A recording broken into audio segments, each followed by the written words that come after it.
Welcome to Ghost Stories.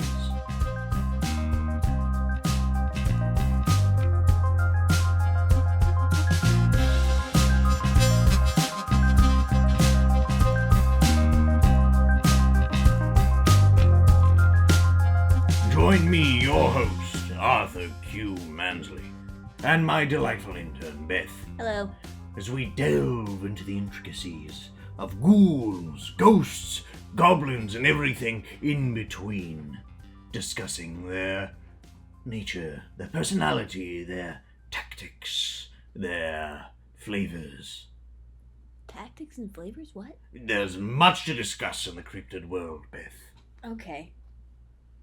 Today, Arthur, I asked you about your experiences with the long foretold champ.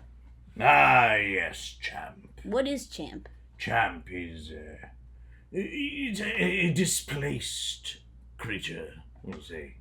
What kind of creature and what do you mean by displaced? Well, by displaced I mean it is not where the other members of its species typically reside. Okay. It is a quite easy connection to make. A champ is a sea beast living deep within the lakes of North America.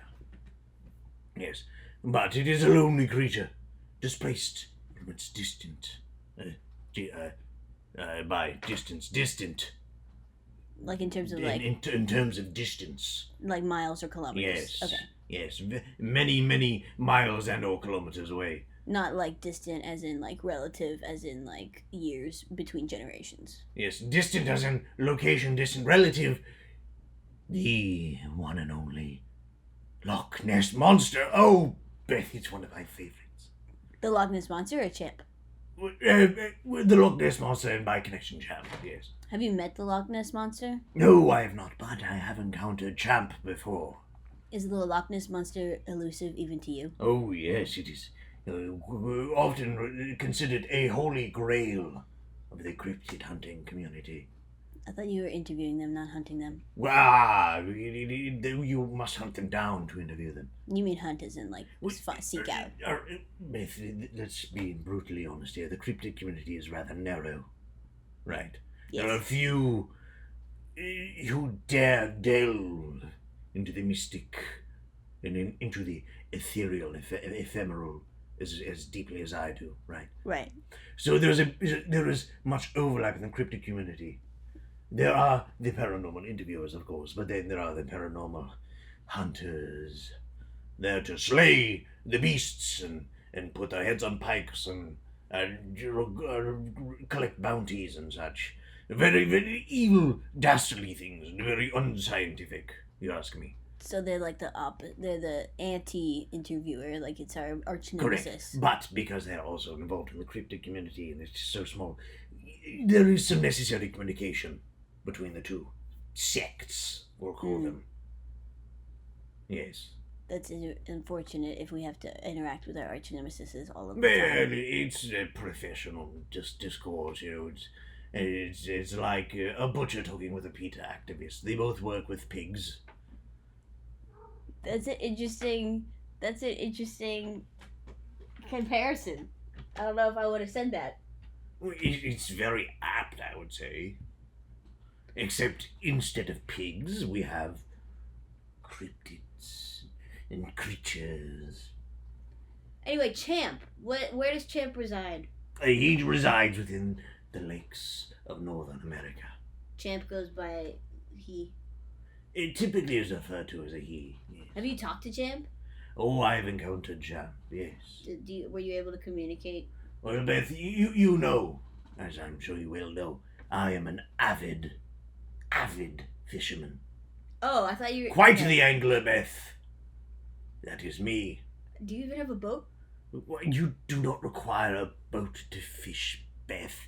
All you require is a net, some line, a hook, a little bit of cheese, and a bridge. Okay. Where were you fishing? I was fishing on Lake Juansanupit. And that's where you encountered Champ? Yes, it is a secret, secluded lake, deep within the hills of Illinois. That's Illinois for people who don't Illinois. for people who don't speak Arthur. Sometimes I act as your translator too. I don't know why you require translating Illinois. It's like croissant. Or Louisville. Illinois. Illinois. Okay. So tell us before we get into your experience, tell us a little bit about the history of Champ himself in the United States. Well, Champ has been spotted multiple times over the previous few centuries. Centuries. This one's an old one, not recent. We're relatively old. First sightings in the mid 1800s. Yes. Okay, because our most recent discussions have been within the past 100 years. Let's be frank, Beth. North America is not a very historically, culturally very old. Oh, okay. Compared to European cryptid mythology, which dates back eons to the beginnings of time itself. Oh, okay. North America is pretty much stuck post 1500s or so. But yes, Champ, early sightings in the mid 1800s. Creatures being spotted in lakes with long heads extending above the surface, peering, searching, scanning the horizons, looking for prey. It really does sound like the Loch Ness Monster. It really does, because it is. Except for this is my theory, Beth. Oh. Yes. That the Loch Ness Monster travels to the United States on vacation? No. The Champ is an individual that was long displaced from the Loch Ness Monster. Like a European grabbed the child and brought it to the United States. You're talking about kidnapping, Beth? That's what cryptid-napping? Cryptid kidnapping. No, I'm talking, this is like perhaps a hurricane. A Sharknado situation. Like a water spout. A Loch Ness-nado. Like a water spout sucked it up. It launched it clear over the Atlantic, or possibly into the Atlantic, followed by a secondary water spout that launched it into the North American lakes. Or it swam from the Atlantic, like into the rivers and stuff. Beth, that is quite the theory. Worth investigating. Okay. And so perhaps it holds some water. Okay. Yes, you were saying. Lost my train of thought because that was so bad. I'm sorry, Beth. I didn't mean to boggle your mind with my quick wit. Yeah, that's a word for it. So Champ is spotted under the Great Lakes mostly? Typically the Great Lakes, but there have been sightings in other bodies of water. Right. It is unknown whether it is... Like disconnected bodies of water? Yes. It is part of the challenging nature of Champ, you see. It is unknown whether it is a small subspecies of Loch Ness Monster, or an individual that has been travelling via nefarious means to other bodies of water. Or just means. Nefarious cryptid means. Can Champ, is Champ amphibious in some regard? Well, it's at least semi-aquatic. Like, is Champ able to go from lake to land to another nearby lake? These are things I thought to ask Champ when I encountered it. Oh yeah, tell us about when you first encountered Champ in when Illinois. I first encountered Champ. What year was it? This was 1964. Good year. Yeah, good wines. Good wines. Oh, delicious wines. There was a nice vintage Cabernet Sauvignon I had at a local winery shortly before encountering Champ. I remember it to this day. Subtle nutty flavour to it. You're getting me reminiscing about my sommelier days, Beth. You was okay. Yeah, continue. Yes, I had a delicious wine, and then I proceeded. Is that where the little bit of cheese came from? Well, of course, Beth. What kind of cheese? You always go to a winery before you go fishing so that you can collect your cheese. Do you collect a variety of cheeses in case the...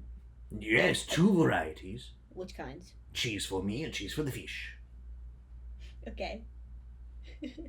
Typically, the stinkier, the better. The stinkier the cheese or the stinkier of the fisherman? Typically, when you're fishing, stink all around is preferable. Makes you enticing to the aquatic little buggers. Did you plan on encountering Champ that day you were going fishing? Or was Yes, I was seeking him directly. Yeah. Yes. Were there recent sightings that caused you to think that he was in that particular lake? No. It was a deduction I had made from sightings in surrounding lakes. I triangulated a possible location for Champ. His next strike point, if you will. Interesting. What lake is near Illinois? What lake did you say was of specific? Lake Wannapanuppet. Oh, okay. Yes, Lake Wannapanuppet. So it wasn't a great lake. It was a... No, it is a rather lake. insignificant lake. A pond, if you will. Okay. A grand pond. Wannapanuppet. Wannapanuppet. Okay. Continue with the story, please. Yes, I boarded my trusty kayak. I thought you said you don't have a boat. At this point, I do not. At the time, in 1964, I had quite the sharp-looking kayak. Wonderful, delightful pinstriping job I had painted on the side. Okay. It was a wonderful little boat. Until the storm of 73. But that is a story for another day. We're talking about the fishing trip of 1964 on Lake Wannapanuppet. Wannapanuppet. I paddle out to the center on my craft. I extract my fishing rod from its carrying container. It's a wonderful little case. Is it like telescoping? No, it is in 3 separate segments I have to connect. It's a rather old-fashioned model, early 30s. Very cool. Yes, but I'm very prideful in my rod. I'll have to show you sometime. Your fishing gear. My fishing tackle set is phenomenal, Beth. I don't know why you haven't noticed this before. I just thought that was like a tackle box that you just put like bits and like safety pins and like that old like a stray piece of gum. These are all important fishing implements, Beth. Oh. How is you supposed to catch a gumfish? That's actually your tackle box. Yes, Beth. That's why okay. Sometimes I think you don't take any interest in me at all. Purely here for your paycheck. I don't know if that's accurate. So you got your tackle box already. What kind of bait did you entice Champ with? Yes, a delightfully stinky camembert cheese. I don't know what that is. You wouldn't. Rude. Well, I'm just saying, you're not experienced in fine wines and cheeses. I wouldn't be surprised if the farthest you've ventured in your cheese world is extra sharp cheddar. Extra sharp cheddar is very good. I'm not denying that, but that's the most exotic you've gone. Blue cheese? Pah. Blue cheese is like... Oh, it's got blue. mold in it. Blue. It's like blue. Like, is that safe? That doesn't seem safe. It's delicious, Beth. Sometimes the most delicious things are slightly dangerous for you. Like the chicken sashimi I made for you last week. Yeah, I was out of commission for a while after that. It was delicious, wasn't it? No. Don't be rude. I worked very hard on that, Beth. I appreciated the thought and effort that you put into that as a main course, but I liked the side dishes a lot more. What, rebaked beans? Yeah. They were yummy. Like it was from a can, so then it was safe. Mm-hmm. And the frozen corn that you heated up, I appreciated that too because it was also safe. I did very good opening that can. Yeah, you did. I only cut myself once. Yeah, and I had the band-aids ready. You're very good, Beth. I try. I can tell when you're having some struggles. Anyways, I had a rather stinky camembert cheese. Yes. On my hook, my line, cast deep and far into the center of the pond, which I've been calling it Lake Wannapanuppet. It is really Wannapanuppet Pond. It is in the back of a rather friendly farmer's field. Oh, so you were able to talk to this farmer. Well, he was friendly after he discovered me. But Oh, so cast you... my line deep into the center of Wanapanapat Pond. Yes. Which, in my eyes, might as well be a fierce and mighty lake. With waves and Yes, treachery. with real waves. And treacherous... Okay, well then what... did Champ, like, grab the bait? Or was it like not immediately, no. Was it like a, hey, what are you doing kind of situation? Like, you could just talk to me because I'm just a guy? No, or... I cast my line. I waited patiently. Like an expert angler. Many hours, Beth. I consumed the rest of the camembert cheese to maintain my sense of being. What? I got hungry, Beth, is what I'm saying. I had to eat the rest of my cheese. All I had was my one cast. Oh, okay. So it's still in the water at that point. It's still in the water. I'm patient, Beth. Good. Night falls. You have to be patient to be a encrypted interviewer. Yes, we've talked of this. It is one of the core tenets. Important tenet. Okay. Patience. And then, how many hours did you end up waiting? I lost count. Okay. I'm not very good at counting. When night falls, I feel a tug on my line. I knew this was what I was after. It was Champ, and it wasn't just a fish. It wasn't just a fish. No, I know a fish, Beth. I've been fishing before. This wasn't just a simple tug. There was a yank. A yeet. Okay. I'm trying to use hip words, Beth, for our viewers so they understand. It was a yeet towards the water. Okay. I reel my line.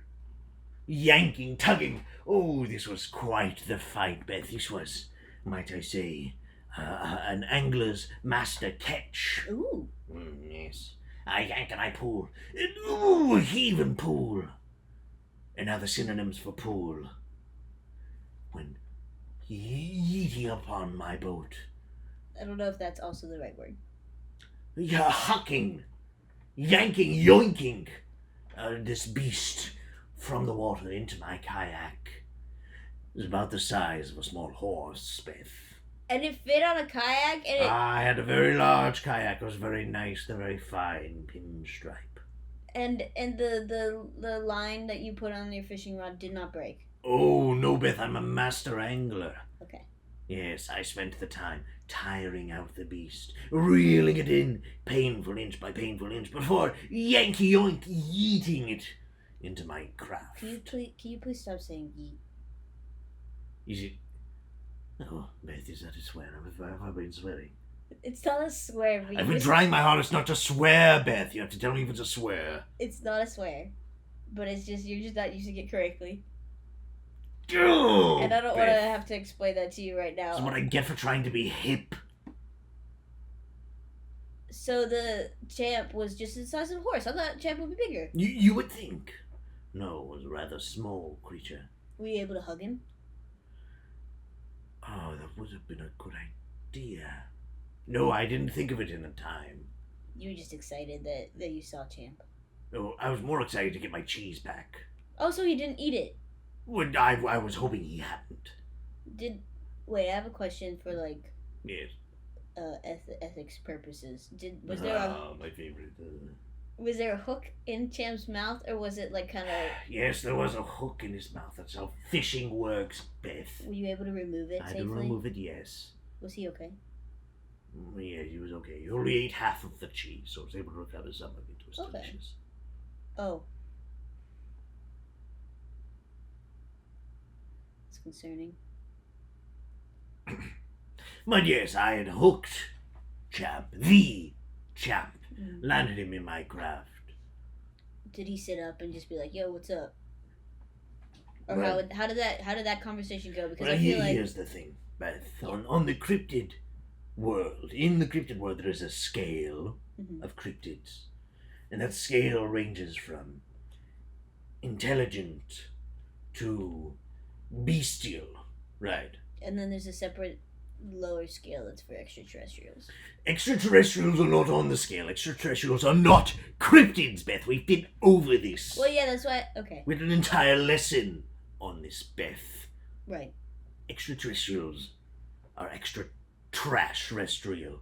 Okay. Wow. We don't discuss those anymore. You've had your time. We discussed those previously.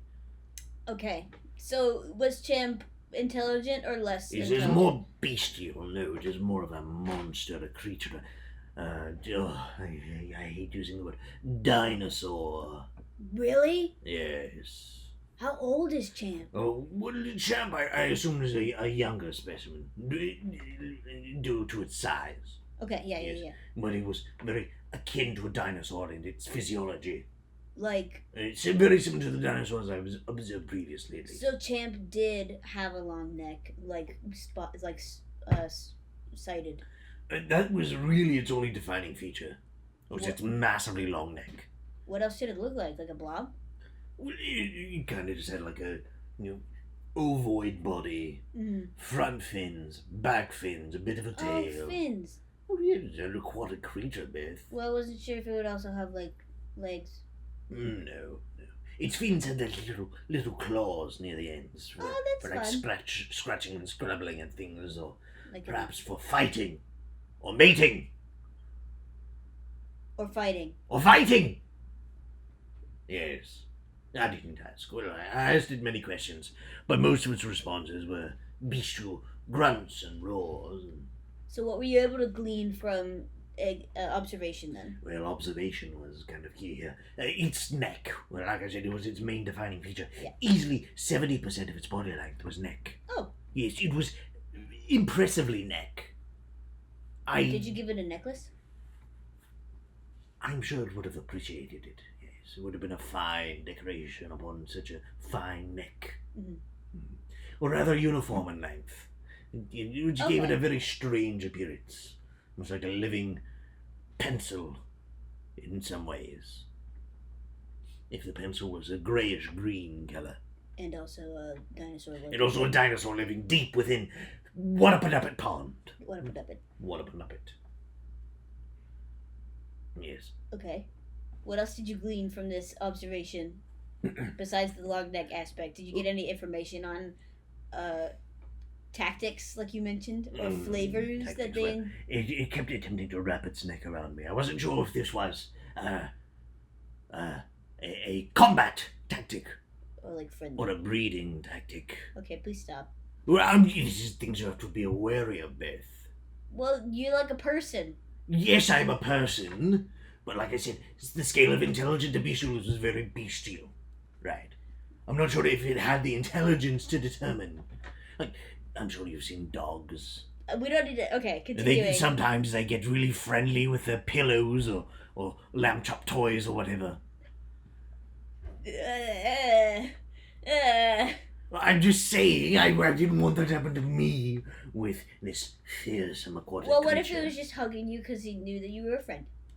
Well, that is kind of vaguely what I settled upon. Because it was not... It wasn't biting you. It was not biting. It was lightly squeezing. He wasn't scratching you with his... He wasn't scratching me with his fin claws, no. It was wrapping its neck around me. When was the last time you think it had cheese? Mere moments prior. Well, the before that, that's what I meant. Prior. I would be surprised if it had it at all prior. Maybe that's how it knew, how he knew that you were... It sniffed at me with its sniffy portion. Like a nose. Yeah, with its nose. Which, strangely enough, its nostrils on its lower jaw. Yes, it sniffed with the bottom of its mouth. It was a very interesting olfactory orientation. That paints a picture. Yes, it sniffed. Its teeth. It had very small pointed teeth. Very fish-like. Oh, okay. Yes. So I assume its diet is mostly fish. Oh, to eat fish. Yes. Not similar to fish. This was confirmed by the foul odor emanating from its mouth of fetid fish. Did the rest of Champ smell bad? The rest of Champ was rather odorless. Slightly slimy. Slimy. I don't understand why you didn't hug him. Well, it was difficult with my arms pinned to my sides.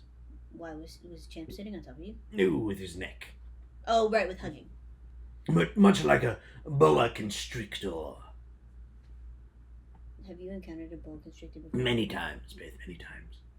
But Champ was not a scaly creature. His skin was smooth and leather-like, much like a manatee. Oh, okay. Yes, the mermaid of the real world. Do you know if... Okay, we were talking about, like, mating techniques, which is weird. But, like, are there other types of creatures that Champ would be able to reproduce with, like, that are similar to Champ? Or is, like, Champ the only sighting that we know of, or we're not sure if there's multiple? Well, presumably a Loch Ness monster. I have not had the fortune of laying my eyes upon a Loch Ness monster, but Champ matches many of the descriptors of a Loch Ness monster. Okay, but are there more than one Champ-like creature in the United States? Unconfirmed. But only confirmed at least one Champ. I am the only confirmed recorded sighting. Many of the other recorded sightings were quote-unquote disproved as either floating logs or props or pranks or other poppycock. How do you feel about when people set things up like that to, like, make show of this? I feel it is a mockery of my profession. I'm greatly insulted. They didn't even consult me for realism purposes. Yeah. So I could collect a consultant's fee. Have you ever done that? Collected a fee? Consulting fee for, like, a movie or something. That would be really wonderful. I've never had the connections. You have connections to the cryptids, but not the peoples. Yes. That makes sense. Based on your personality. Yes, I have no connections to Hollywood. Not yet, anyway. No. Imagine it. The Arthur Q. Mansley biopic. Starring Rutherford B. Hayes. Why are you laughing, Beth? I think it's a fine likeness. Isn't Rutherford B. Hayes the president who is long past? There are methods with AI or something. Okay. This is why I don't dream, Beth. You just come around and stomp on them.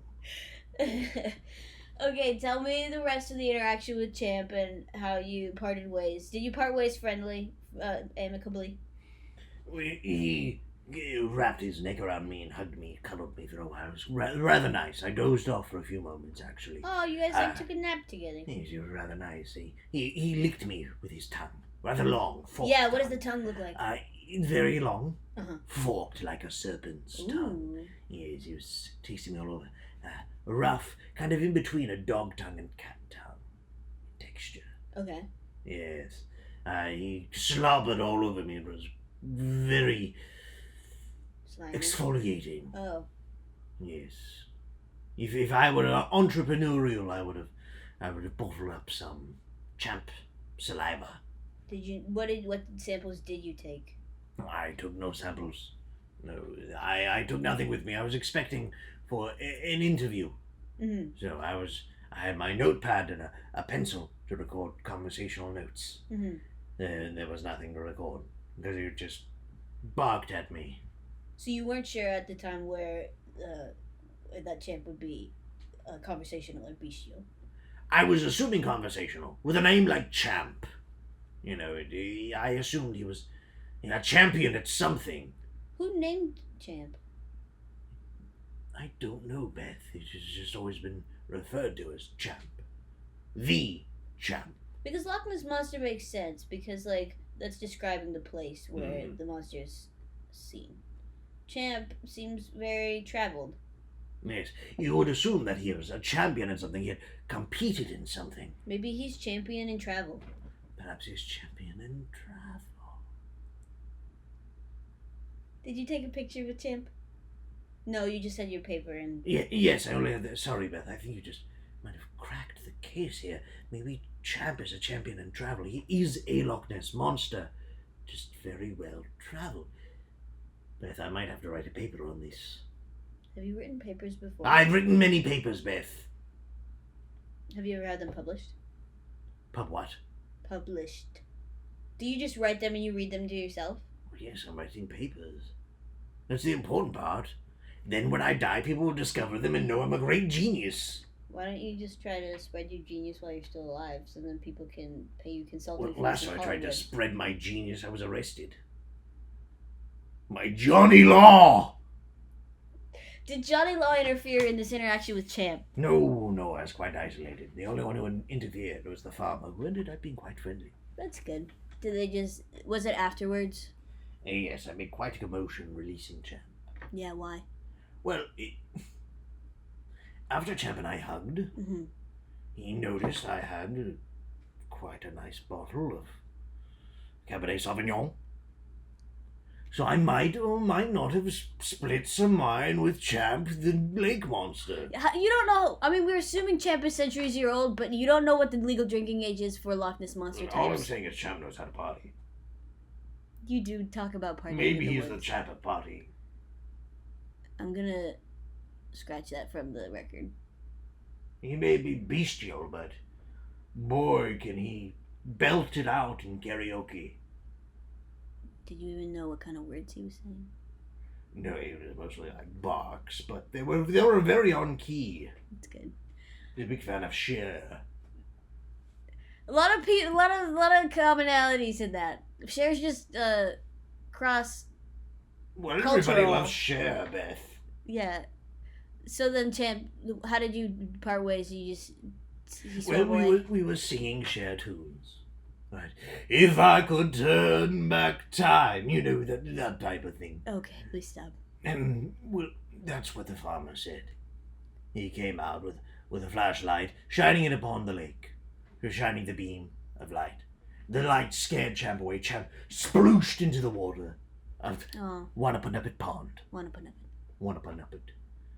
Never to be seen. The farmer spots me out in the middle of the lake in my kayak. So you didn't drunk out of my gourd. Oh, dear. He's like, what are you doing here? I'm like, I'm talking to the lake monster. He drew some conclusions that were very inaccurate about my well-being. Insanity, yes.